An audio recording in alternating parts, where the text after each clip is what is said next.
Boa tarde a todas, a todos. Hoje vamos ler o comentário do Frei Alberto Maggi sobre o Evangelho do próximo domingo. É o capítulo 6 do Evangelho de Lucas, versículos 39 a 45, onde Jesus traz a parábola do cisco e da trave. Na última semana vimos o ensinamento de Jesus sobre o amor aos inimigos, que era uma novidade não prevista no judaísmo. E agora Jesus põe os seus discípulos de sobreaviso contra os riscos sempre presentes em todas as comunidades da pretensão dos discípulos de querer ser guias e mestres dos outros. No versículo 39, ele faz uma pergunta: pode um cego guiar outro cego? Não cairão ambos num buraco? Jesus cita aqui um conhecido provérbio popular que era uma expressão da sabedoria do povo, como uma advertência para aqueles na comunidade que queriam ser guias para os outros. E Jesus diz que não só eles são cegos, mas os que os seguem acabam fora do caminho. Ele se referia aos fariseus. No tempo de Jesus, eram aqueles que se consideravam os líderes do povo. E sua influência era enorme pelo seu comportamento e também pela observância de todos os 613 preceitos da lei.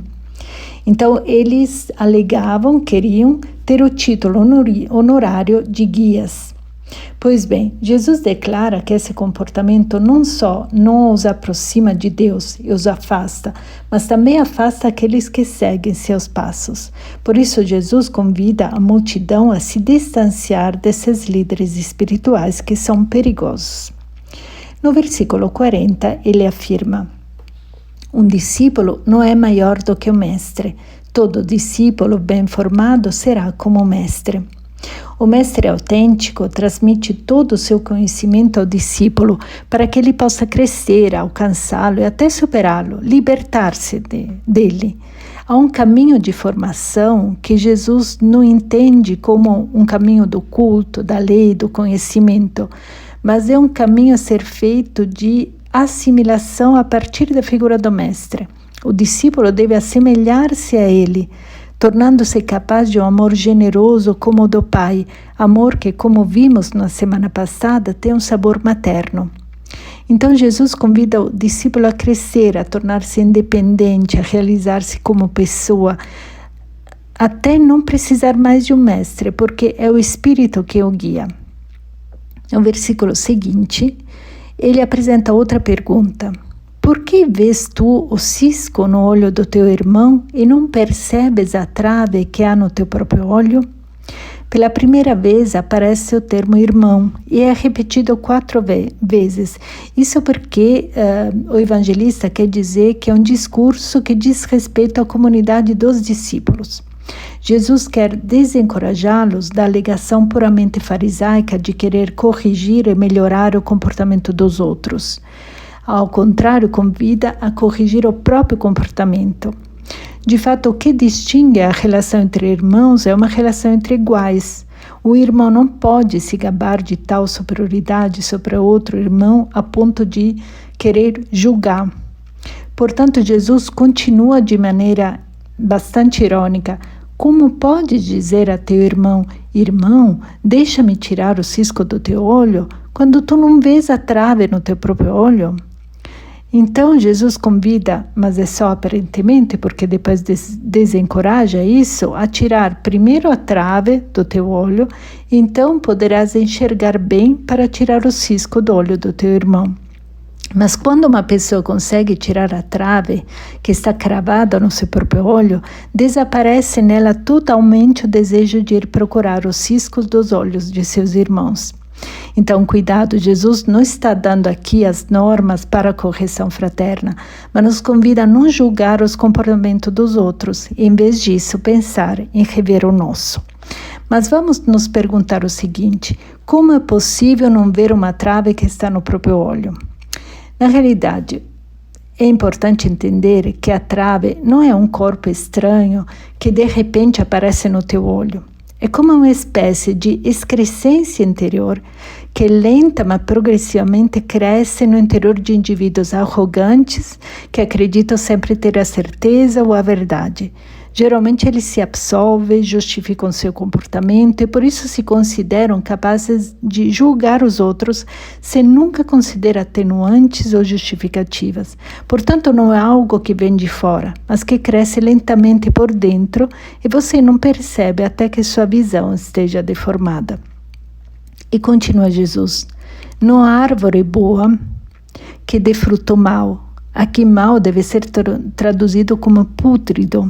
Então não se trata de uma questão moral, é uma questão de vida ou não vida. Não há árvore boa que dê fruto mau e nem árvore má que dê fruto bom. Então, Jesus não usa aqui categorias morais, mas existenciais.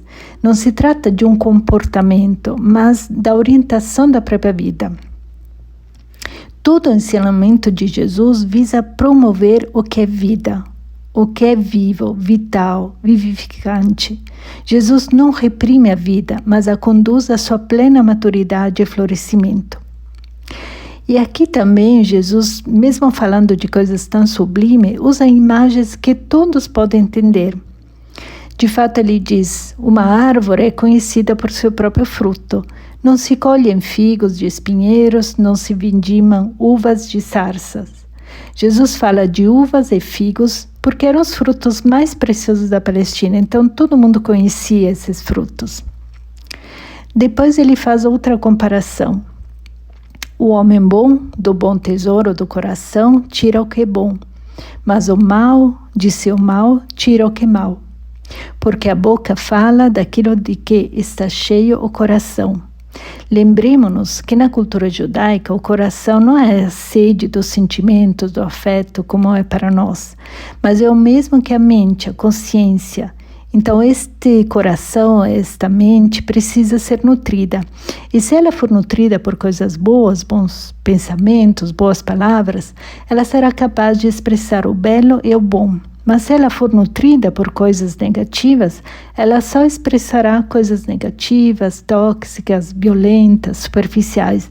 Por isso é importante saber do que nos nutrimos. No dia a dia, temos que fazer uma seleção entre o que é bonito e o que é feio, bom ou ruim.